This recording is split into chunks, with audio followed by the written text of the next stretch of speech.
Salut les entrepreneurs conquérants, alors aujourd'hui je vous fais une vidéo sur le persona, le profil utilisateur ou l'avatar. Alors c'est suite à une vidéo de Marie que je remercie qui a posé la question de comment se servir d'un persona, à quoi ça sert, que je fais cette vidéo. Donc je vais parler du persona, de son utilité, de comment le réaliser. Et je vais faire celui des entrepreneurs conquérants avec vous, comme ça vous aurez déjà une idée concrète de ce que c'est un persona et à quoi ça va vous servir. Alors un persona, on l'appelle aussi un profil utilisateur. Ça permet en fait de cibler la personne à qui vous avez envie de parler, à votre audience. Donc en fait le persona c'est vraiment la personne que vous souhaitez avoir dans votre audience. Et votre audience c'est quoi? C'est la bonne personne, c'est le bon. Donc en marketing on a le bon produit à la bonne personne au bon endroit au bon moment. D'accord? Donc c'est ce qu'on va faire en marketing, c'est qu'on va cibler la bonne personne. Et cette bonne personne, c'est votre audience, c'est la personne, ce sont les personas. Donc si vous en avez plusieurs, vos personas forment votre audience. Les personas, on essaye de ne pas en avoir de trop. En général, on en a un, deux, trois. Ça dépend, je vais vous expliquer un peu comment voir si vous en avez besoin de plusieurs. Mais a priori, il faut essayer de cibler majoritairement ceux que vous voulez vraiment attirer. Le persona, c'est un mélange entre les gens que vous avez déjà dans votre audience, donc si vous avez une audience, des clients existants, des gens avec qui vous êtes en interaction, ce sont déjà des gens que vous pouvez mettre dans le persona. Et si vous avez des clients, quand ils passent le pas de la porte, si vous avez une boutique, quand vous voyez cette dame-là qui passe et qui vient chez vous, vous vous dites waouh, cette personne, j'adore quand elle vient parce qu'elle dépense beaucoup, parce qu'elle est sympa, etc. C'est exactement une personne que vous allez devoir mettre dans votre client idéal, dans votre persona. D'accord? A contrario, si vous avez une personne que vous n'aimez pas, qui vous met en stress mais qui est quand même quelqu'un qui consomme chez vous, mais que vous n'aimez pas ce genre de client, il ne faut pas le mettre dedans. Et donc c'est un mélange entre les clients existants, les gens à qui vous parlez déjà, et les gens que vous souhaiteriez attirer. Ok? Euh, la grande utilité en fait du persona, ça va être de parler correctement à votre audience, de vraiment être en connexion avec elle. Et cette audience, ben, ça sert aussi à d'autres moments. Donc en fait, quand vous allez par exemple créer une publicité sur Facebook, vous avez probablement déjà vu qu'on vous demande de cibler votre audience. Donc quand vous avez votre persona, votre fiche technique comme on va le faire ici, vous avez hyper facile en fait de créer votre publicité parce qu'il va simplement falloir suivre en fait ce que vous avez déjà préparé. Donc c'est vraiment une fiche, une feuille de papier où je vous donnerai aussi un outil tout à l'heure pour le faire si vous voulez avoir quelque chose de plus sympa graphiquement. Et donc c'est vraiment une fiche technique de votre audience, comment lui parler, quel sujet l'intéresse, etc., etc. Donc quand vous allez faire de la pub, là clairement vous allez en fait avoir un gros gain de temps et un gros gain d'argent aussi parce que vous allez cibler les bonnes personnes au bon endroit, au bon moment, comme je vous l'avais dit tout à l'heure. Donc cette audience, ça va aussi servir à la communication, voilà, parce que ça ne sert à rien de communiquer au mauvais endroit à votre audience, donc il faut savoir où elle se trouve. Et alors, il faut communiquer avec les bons centres d'intérêt, les bons sujets. Parce que si je parle d'automobile alors que je parle à des gens dans le bien-être ou dans le secteur de l'entrepreneuriat, peut-être que je me trompe un petit peu de sujet. Voilà, donc surtout intéressant pour la com et pour la publicité, et surtout pour comprendre les habitudes de votre audience, de vos personas, pour vraiment être en relation, en connexion avec eux.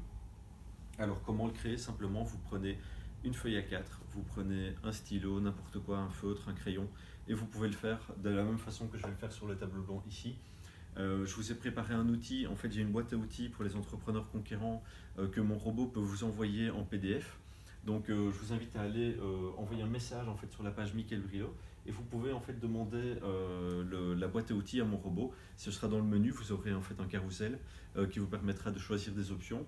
Vous demandez à mon robot de vous envoyer donc ce fameux PDF et donc quelques secondes ou minutes plus tard, vous le recevrez directement dans Messenger et vous avez l'application qui s'appelle Xtensio qui est gratuite, en tout cas dans sa version de base.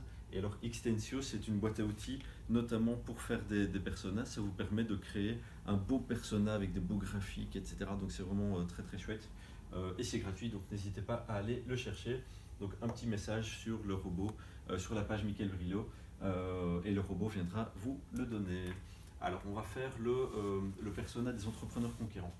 Alors, je vais faire ma petite fiche. Donc, imaginons que vous ayez votre page A4 ici. Voilà. Hop, voilà.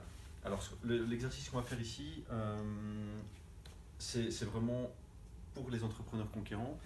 Il y a des gens qui vont avoir des personas très très très larges, très détaillés, vraiment hyper costauds. Et il y en a d'autres qui vont avoir des personas qui vont être beaucoup plus simples.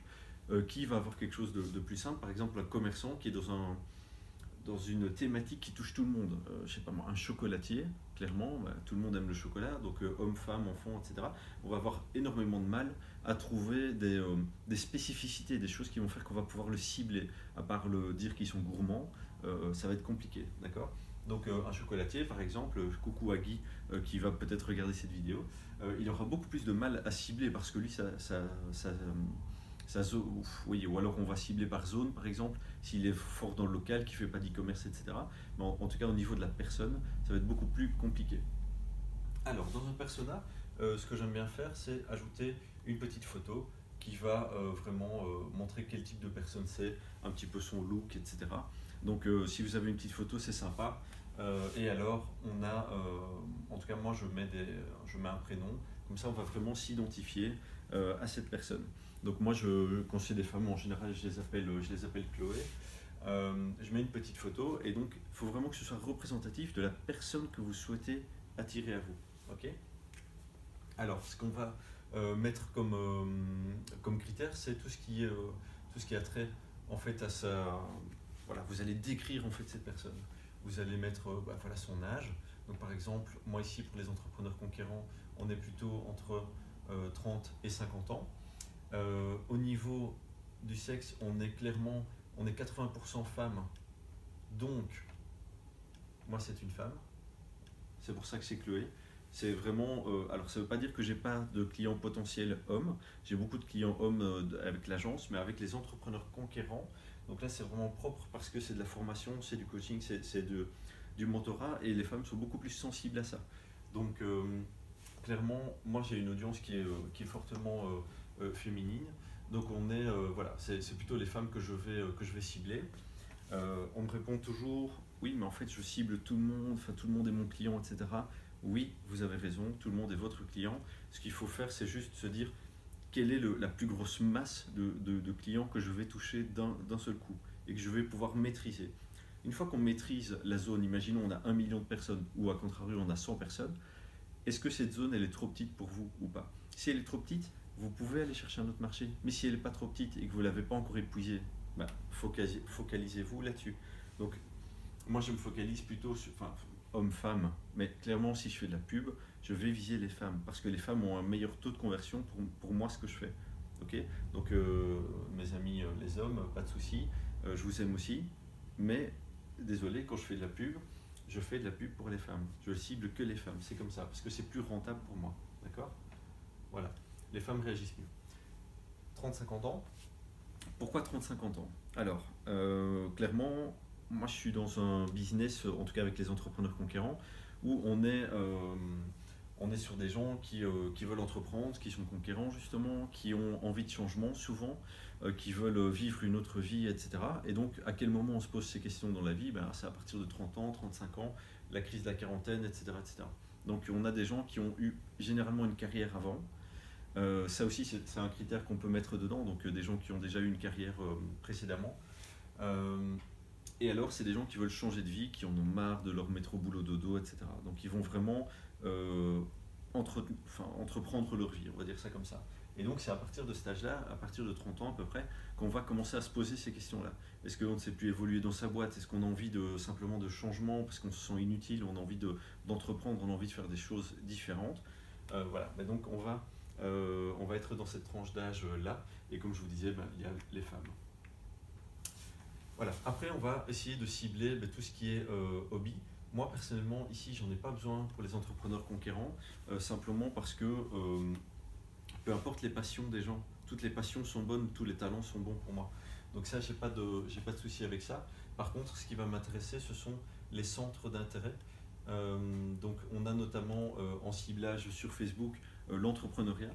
Donc clairement, je vais cibler des gens qui sont intéressés par le business et l'entrepreneuriat. Voilà. Mais après, ce qu'on va faire, c'est qu'on va aller chercher, on va aller plus en profondeur et on va aller chercher des gens qui sont plus, par exemple, moi je suis plus sur des porteurs de projets, des indépendants, des petites startups ou quoi. Et je vais me dire quel est le profil en fait qu'on va avoir régulièrement. On va par exemple avoir les coachs, on va avoir des gens dans le bien-être. Voilà. Donc autant cibler, commencer à cibler, voilà, donc vous voyez la bulle dont je vous parlais tout à l'heure, autant commencer à cibler les femmes de 30 à 50 ans qui sont intéressées par l'entrepreneuriat, qui sont éventuellement coach ou dans le bien-être, etc. Là, je sais que c'est une cible parfaite pour moi. C'est des gens qui vont vouloir faire par eux-mêmes aussi. Vous voyez. Donc, ces gens-là, autant épuiser d'abord cette niche-là avant d'aller dans une autre. Okay, c'est à ça que sert le persona. Donc, coach, bien-être, etc. Donc, je vais cibler mes centres d'intérêt. Ce que je vais faire aussi, c'est que je vais le mettre ici. C'est le tone of voice. Voilà, donc c'est là ce que je vais faire, c'est que je vais me demander quelle relation je veux avoir avec mon audience. Donc par exemple, dans mon cas, je vais indiquer que je vais tutoyer les gens.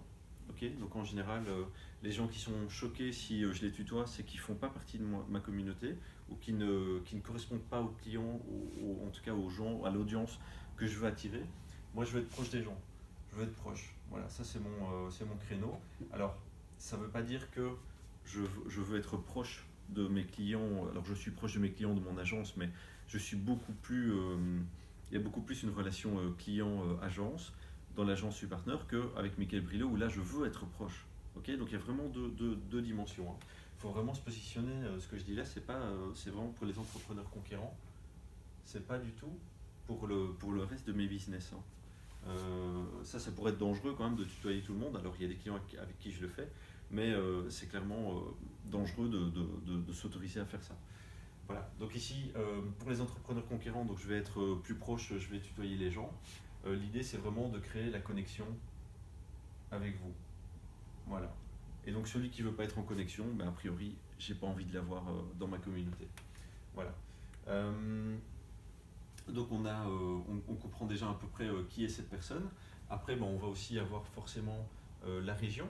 Donc est-ce que cette personne, est-ce que votre business il est local? Est-ce que vous avez un commerce et que vous voulez, vous êtes boulanger, vous allez être même pas sur 1 km ou 2 km?